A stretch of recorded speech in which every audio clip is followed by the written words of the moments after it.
Assalamualaikum warahmatullahi wabarakatuh.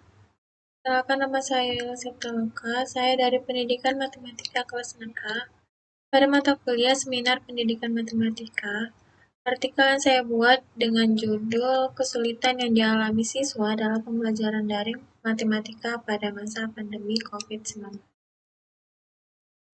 Pada bagian abstrak, yang mana pandemi COVID-19 telah berdampak pada berbagai bidang di dunia, tanpa terkecuali bidang pendidikan. Situasi ini menyebabkan berubahnya pembelajaran yang biasanya tatap muka di ruang kelas jadi dilaksanakan di rumah, yaitu dengan pembelajaran daring. Pada saat pembelajaran daring, banyak siswa merasa kesulitan dalam pelaksanaannya, khususnya pada pembelajaran matematika. Sehingga penelitian ini bertujuan untuk melakukan kajian literatur terkait dengan kesulitan siswa dalam pembelajaran matematika secara daring. Lanjut pada pendahuluan, yang mana memasuki tahun pembelajaran 2020-2021, sistem pendidikan masih menerapkan sistem daring ataupun online, karena penyebaran COVID-19 yang masih terus meningkat di Indonesia. Hingga awal November 2020, tercatat ada 426.000 kasus COVID-19 yang telah tercatat di seluruh wilayah Indonesia. Itu menurut Purwanto dan kawan-kawannya pada tahun 2020. Hingga sistem pembelajaran yang dapat digunakan sebagai sarana untuk proses belajar mengajar adalah daring. Pembelajaran daring ini adalah pembelajaran yang dilakukan secara jarak jauh dengan berbantuan media internet dan perangkat bantu seperti telepon seluler, laptop, dan komputer. Hingga pembelajaran daring ini memakai unsur teknologi sebagai sarana dan internet sebagai sistemnya. Ada berbagai aplikasi untuk mempermudah pembelajaran secara daring ini, salah satunya WhatsApp, Zoom, Meeting, Google Classroom, Edmodo, dan lain sebagainya. Di sini kita bisa menggunakan video pembelajaran sebagai media pembelajaran online juga. Tetapi, perubahan proses pembelajaran yang tiba-tiba ini sangat berdampak bagi siswa maupun guru, terutama dalam proses pembelajaran matematika. Salah satunya yang pertama, siswa hanya menunggu instruksi atau pemberian tugas dari guru untuk belajar. Yang kedua tuh, tujuan atau target belajar online siswa ini terhadap pembelajaran matematika masih terbatas pada perolehan nilai yang dicapainya saja, tanpa memperhatikan proses dan kemampuan siswa dalam memahami materi, yaitu masih terkesan belajar seperlunya saja. Lanjut pada metode. Metode yang digunakan pada artikel ini adalah metode SLR, yaitu Systematic Literature Review. Dengan mereview terhadap 2 jurnal utama dari database Sinta 3 dan 12 jurnal pendukung, yaitu 7 jurnal yang terkait tentang kesulitan pembelajaran matematika dan 5 jurnal yang terkait tentang pembelajaran daring. Nah, dari penelitian terhadap beberapa jurnal terdahulu tersebut, didapatkan bahwa masih banyak kesulitan siswa dalam pembelajaran matematika secara daring. Lanjut pada hasil dan pembahasan.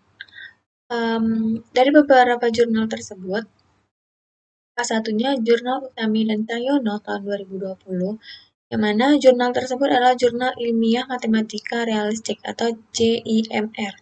Penelitian ini adalah penelitian deskriptif dengan kesimpulan kesulitan siswa dalam pelaksanaan interaksi, tugas, bahan ajar dalam belajar online, dan kendala teknis sinyal dan ketidakmampuan dalam belajar online. Terus, pada jurnal Fauzi dan Fauzia tahun 2021, yaitu jurnal Cendikia, di mana jurnal pendidikan matematika ini, penelitian kualitatif, deskriptif, dengan kesimpulan bahwa kebanyakan siswa ini menggunakan WA sebagai media saat pembelajaran daring. Kendala umum yang dialami siswa selama pembelajaran daring didominasi itu tentang jaringan internet yang tidak memadai dan memori HP yang penuh. Lanjut pada artikelnya Uzaimah dan Amelia tahun 2021, yaitu pada jurnal Tendikia. Penelitian ini adalah penelitian kualitatif deskriptif dengan kesimpulan bahwa hambatan yang paling sering dialami oleh mahasiswa adalah fasilitas dan jaringan internet. Sehingga solusi yang dapat dilakukan agar menanggulangi beberapa kesulitan tersebut, yang pertama, kita tuh bisa membuat materi yang menarik untuk siswa, agar siswa tidak hanya menunggu instruksi dari guru saja. Kita tuh bisa memotivasi siswa itu untuk terus bersemangat dalam belajar walaupun melalui pembelajaran daring. Terus, yang ketiga itu kita bisa memilih strategi pembelajaran matematika yang dilakukan secara daring untuk dapat membantu siswa dalam menguasai materi sehingga yang diharapkan dapat meningkatkan kesadaran bahwa belajar itu penting dan menyenangkan. Terutama pembelajaran matematika berguna mencapai prestasi yang maksimal sehingga memberikan pengaruh yang positif terhadap pembelajaran matematika yang dapat meningkatkan hasil belajar matematika. Terus selanjutnya kita bisa komunikasi antara guru dan siswa itu harus dijalin lebih maksimal. Nah, di sini guru dapat memanggil atau bertanya kepada siswa untuk memastikan siswa masih berkonsentrasi dalam belajar serta dapat mengetahui siswa sudah memahami materi yang disampaikan tersebut. Baik, dalam kesimpulan dan saran, berdasarkan hasil pembahasan ternyata masih terdapat banyak kesulitan yang dialami siswa dalam pembelajaran daring, yang mana fasilitas jaringan internet menjadi salah satu hambatan yang paling banyak pada pembelajaran daring tersebut. Karena itu, semua siswa memiliki fasilitas yang memadai untuk menunjang proses pembelajaran secara daring. Terlebih dengan jaringan internet yang tidak stabil, hingga membuat siswa itu kesulitan untuk mengikuti pembelajaran daring. Begitupun dengan penyampaian materi. Guru itu dituntut lebih kreatif agar tidak menimbulkan rasa bosan dan kemalasan dalam proses pembelajaran daring.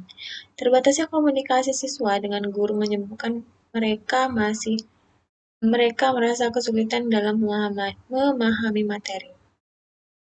Hingga kita sebagai pendidik harus bisa memilih strategi pembelajaran matematika yang dilakukan secara daring untuk dapat membantu siswa dalam menguasai materi sehingga materi yang diharapkan dapat meningkatkan kesadaran bahwa belajar itu penting dan menyenangkan, terutama pada pembelajaran matematika, berguna mencapai prestasi yang maksimal sehingga dapat berpengaruh yang positif terhadap pembelajaran matematika akan dapat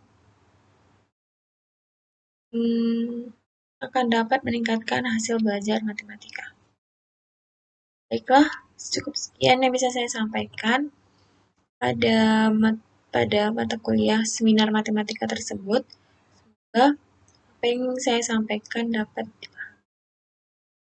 Assalamualaikum warahmatullahi wabarakatuh.